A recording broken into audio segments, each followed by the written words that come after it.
8:15. Canty Power Rankings are brought to you by SoFi. Get your money right. Before we get into the Power Rankings, she is the lovely Michelle Smallman. Good morning. Rocking the black turtle. Good morning.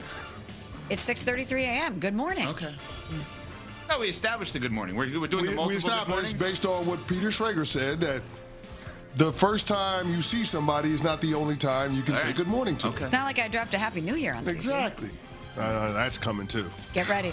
Oh, and by the way, Congrats on the baby is going to be for 3 years for with you. your son coming, you're going to get a lot of Happy New Year, CC. Congratulations on the baby. Yeah, not looking forward to that. Not looking forward to that. Okay, anyway, he is the Ocho, Evan Cohen. Number 8. And I am the resident Super Bowl champ, Chris Canty. We got to get to it. There's a lot going on in the Power Rankings. This could be somewhat controversial, so I just want you guys to buckle up, brace yourselves. Okay. Before we get into the top 5, I got to throw out an honorable mention. The Chicago Bears. They were in the top spot of my Power Rankings in Week 14. Had to drop them outside of the top 5, even though they lost to another team inside of the top 5 because of the competition that's in the Power Rankings. But make no mistake, just because they're not in my top 5 doesn't mean I don't have a bank full of respect for what Ben Johnson is doing with the Chicago Bears.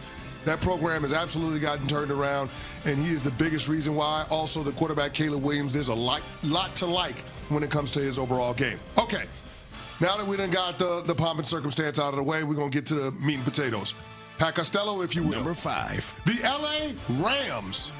The current number 1 seed in the NFC that bounced back in a big way over the Arizona Cardinals, scoring a season-high 45 points and racking up over 500 yards of offense. They rushed for 250 yards, which was the most in a game from a McVay-coached team since peak Todd Gurley in 2018. Throughout the season, my biggest concern was this team's inability to be able to run the football and close out games. They did that on Sunday. Something to keep an eye on is McVay's usage of 13 personnel. That's 1 wide receiver, 3 tight end, that's 1 back, 3 tight ends, excuse me. They ran 13 personnel, a season high, 40 snaps against Arizona. As a matter of fact, LA's 4 highest point totals this season coincide with the 4 games with the most snaps of 13 personnel. Having Puka Nacua and Devontae Adams on the field at the same time is great.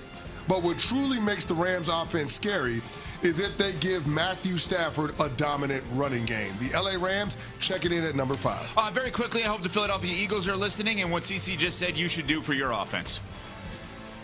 That's what you should do. Just 3 tight ends, extra blockers, make Saquon the star of the offense, let Jalen Hurts work off of that. Rams, I love them in the top 5. I'm surprised they're as low as 5, though. Really? Well, I don't know who the top 4 are. Okay, well, we'll get to that. But it's interesting what you said about the Philadelphia Eagles running out a bunch of tight ends. I mean, the Eagles do have tight ends that they like, right? They got Calcaterra, they got Dallas Goedert. Why not use more multiple tight end sets? That's why I said that. I'm just one of the great football minds. No, listen, I understand you agree with the point, but I'm just reiterating. Thinking aloud. I'm reiterating. Yeah. Like that's a built-in hack that you have. One would think. You have athletic big bodies Under center at the tight end position that could complement the athletic big bodies that you have on your offensive line. Number 4. Okay. The Denver Broncos. Ooh, what for? On Sunday, Denver extended their win streak to 10 straight games, tied with the New England Patriots for the longest active streak in the NFL. They're 9-2 in one-score games this season, and according to our FPI, have a 92% chance to win the AFC West. The schedule down the stretch is brutal. 3 of the 4 remaining opponents have 9 wins, and the other is Kansas City, and that's on the road. Penalties and inconsistency in the run game are concerns, but they have a top 5 defense in yards, points, and sacks, and they're second in fourth quarter point differential.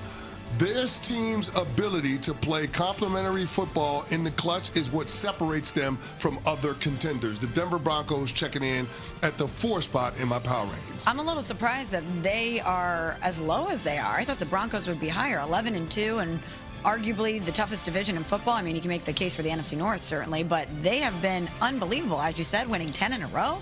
I thought maybe they'd be a little higher. No. Well, I mean, if you put them higher, then that means you have to drop somebody that's in my top 3 down, and I'm not willing to do that. Well, let's hear who it is then. Okay. Number 3. The New England Patriots.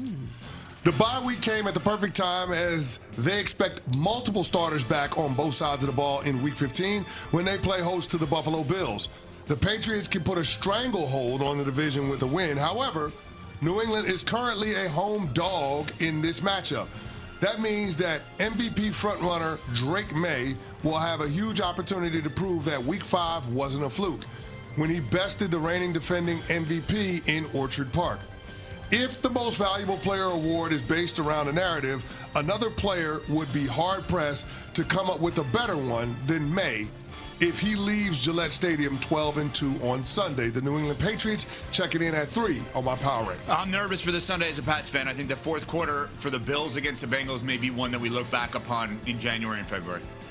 I think the Bills, it feels like that fourth quarter, the 2 interceptions in the snow, the way they come back from 28-18 down, that's what gets me nervous about Sunday for the Patriots. And the injuries, they're still not getting back Will Campbell, and they're still not getting back Milton Williams. So that, to me, is what's really scary. That's your two best linemen on either side of the ball, arguably, in that spot. The 2 highest paid, I should say, on either side of the ball.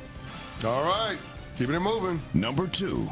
The Green Bay Packers, Michelle Smallman, Let's take a go. bow. I know you're our resident Packer backer. Your team is up here in my power rankings at the number 2 spot. Green Bay is 4-0 against division opponents and in first place in the NFC North, which might be the second most competitive division in all of football. Jordan Love had his second straight game with 3+ touchdown passes. He's heating up at the right time. Since Week 8, Love leads the NFL in QBR and is second in touchdown passes. Some say it's Toyotathon. I say it's Christian Watson.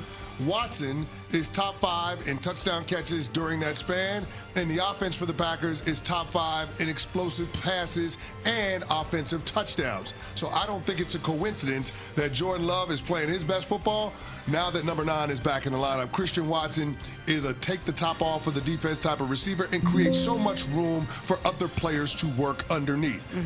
The best defensive player in football, not named Myles Garrett, also resides in Green Bay in Micah Parsons.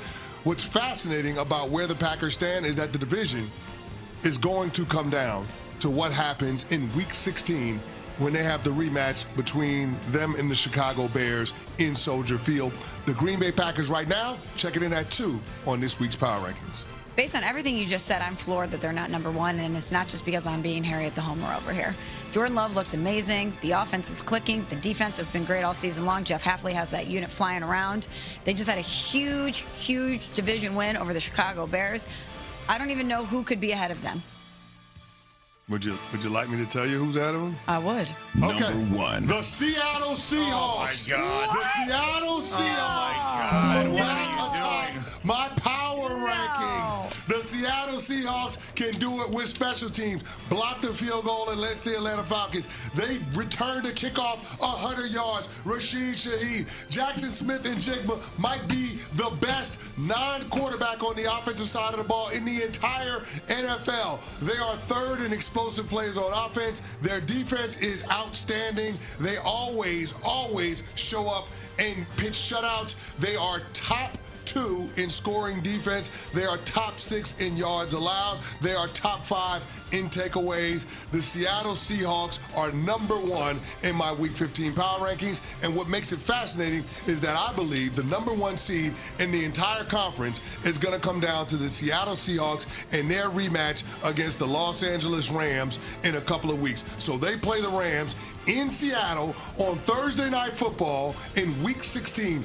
That will decide not only the NFC West, but that will decide the number 1 seed in the NFC. Seattle Seahawks tops in this week's Power Rankings. Seattle, number 1. Do you trust the quarterback? The Ghostbuster. Do you trust the quarterback? All of a sudden, Sam Darnold's going to be a Ghostbuster? Yeah. Who are you going to call? I'm choosing to believe. Ghostbusters? The Rams already beat them. I'm choosing to believe in Sam Darnold. I'm choosing to believe in Seattle. This feels like a Seahawks. personal attack against me and specifically my quarterback, Jordan Love. 888-SAY-ESPN, 888-729-3776. We'll get your reactions as well. 1 in, 1 out. Your reactions to the power rankings. Seattle, the Ghostbusters, number 1. Green Bay, 2. New England, 3. Denver, 4. Rams, 5. 888-SAY-ESPN, 888-729-3776. 1 in, 1 out. Power rankings. Dr. Pepper calling.